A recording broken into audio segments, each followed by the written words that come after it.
On at Silverstone this weekend, it's the British leg of the World Touring Car Championship at Brands Hatch. The Cambridge driver Rob Huff is hoping to be world champion this year. His car is built in Northamptonshire and he took our sports reporter Tom Williams for a spin. A tranquil woodland setting lit up by an electric blue lightning bolt. The engine roars, the tyres screech. Using every inch of road, Rob Huff ekes out every ounce of speed. To drive a touring car fast, you've got to be very smooth. Obviously, they've got a lot of grip and not a massive amount of power. And you need to keep the speed through the corner. And to do that, you've got to be on the limitations of sliding, but not sliding too much. It looks like a road car, less the logos, of course. But Rob Chevrolet goes 170 miles per hour. It costs £250,000 to run it for a year. A cool million. Definitely not one to crash. But definitely one to hit your lift in. This will keep me safe, yeah? That bit won't, but this bit will. So not your conventional way of starting the car. We've got the ignition switch, the second ignition switch, which does the fuel pumps, and the magic button. Oh yeah. Up to Paddock Hill Bend in the race car, about 140 miles an hour. Where you learn to drive like this, goodness only knows, on the limit every single corner, the acceleration, well, it's mind-boggling. Do you ever feel your life's in danger? No, not really. I think, obviously, every now and again crashing, you have to accept. To be fair, I choose not to think about it too much, but thanks for reminding me. It's Rob's sixth season, pipped to victory in Brazil at the start of the campaign. He's since been steadily accumulating points heading to Brands Hatch. I think it's about time we stood on the top step of the podium. The Chevrolet has always been very fast around here. It's our home race, not only my home race, but the team's home race as well. He's currently fourth in the standings. A first win here will keep him on track for his first world title. Tom Williams, BBC Look East, Brands Hatch. Tom Jones had them rocking in the meadows last night as the curtain went up on the Latitude Festival in Suffolk, the start of another long weekend of entertainment. Officially, the festival is a sellout, with crowds attracted by another star-studded lineup. Our entertainment reporter, Dawn Gerber, is there. Hi, yes, it's day 2 of the Latitude Festival. Lots happening here. You can see how busy and crowded it is. But last night we had 2 great acts. As you said, Tom Jones performing to hundreds of people, playing tracks from his new album. It was a really good atmosphere late at night, about 12:30. But also Nigel Kennedy, the jazz musician, he performed as well. And I spoke to him before he went on stage.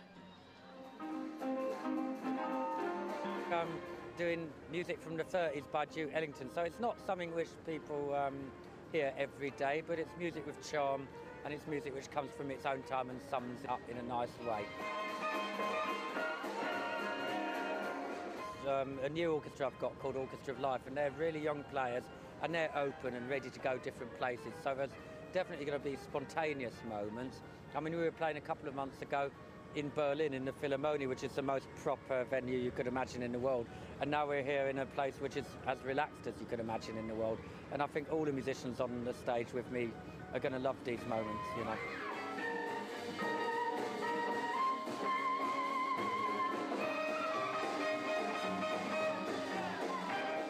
It's your first time here to the Latitude Festival. What do you make of it so far? It seems really chilled, it seems one of them festivals which is not like winding everyone up and that. It seems like mellow and like a little bit more open.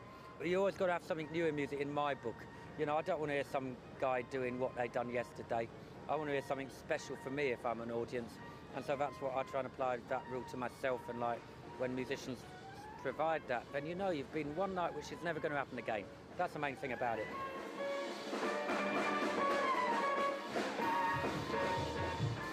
Great to chat to him. It was really good to have him here at Latitude. Now, earlier today, I caught up with some festival goers to find out what essential items they've brought to this 4-day event. When it comes to camping at festivals, without your household luxuries, there are some top tips you can follow. Definitely sensible footwear. I've gone for the old Gore-Tex walking shoes. I've had them for years. I've survived many a festival because of them. Top tip for camping at festivals, bring lots of tent pegs. Then you'll be able to put your own tent up and probably help others who haven't brought any and make friends at the same time.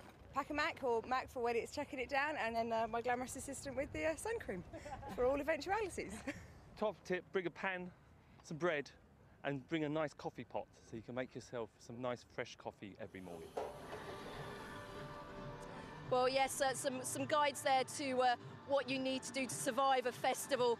Tonight's headliner is Florence and the Machine. She's on the main stage over to my left at 9:30. Also, Arthur Smith is here to do his new show.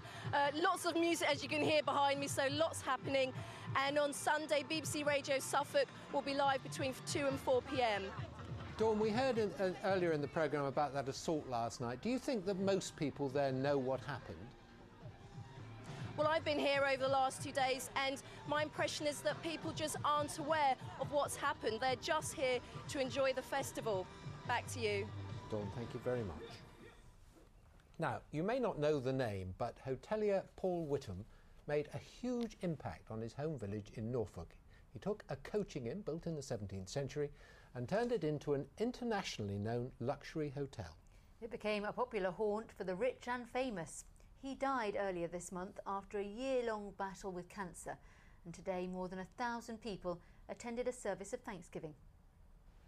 The toys of a larger-than-life eccentric, Paul Whittam's Ferrari and Harley Davidson outside the Host Arms in Burnham Market, a huge success he built up over more than 20 years.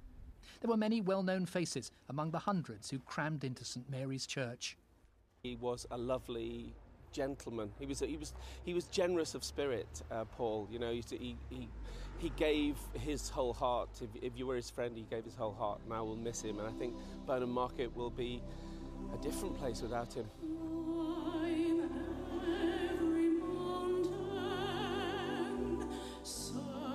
Paul Whittam packed so much into his 55 years. A great self-publicist, he'd planned this final big production with an impressive cast.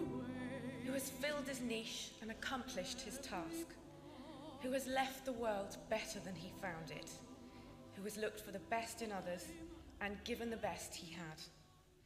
This is, in a sense, his final show. Exactly, and he would love it. He would love that people were taking an interest and that you guys were here and that there's a big thing being made of it, because he was the mayor of Burnham Market and it's right that this should be happening for him. It's perfect for him. Today the whole village is in mourning, really, but also coming out to celebrate an amazing life today. More than 700 people crammed around a marquee to watch the service on big screens, including his own staff.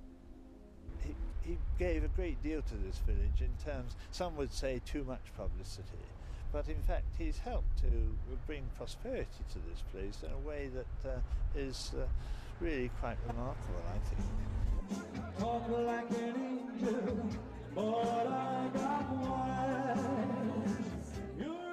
Paul Whittam adored Elvis, and the King was there to help banish any sad thoughts. He was a loving family man who bore his illness bravely, and to so many, the perfect host. Kim Riley, BBC Look East, Burnham Market. Right, let's get the weather now with Jim. Thanks, Susie. Well, it's been a blowy old day today, some heavy showers this evening, but it is going to get better this weekend, and it does look as though this ridge of high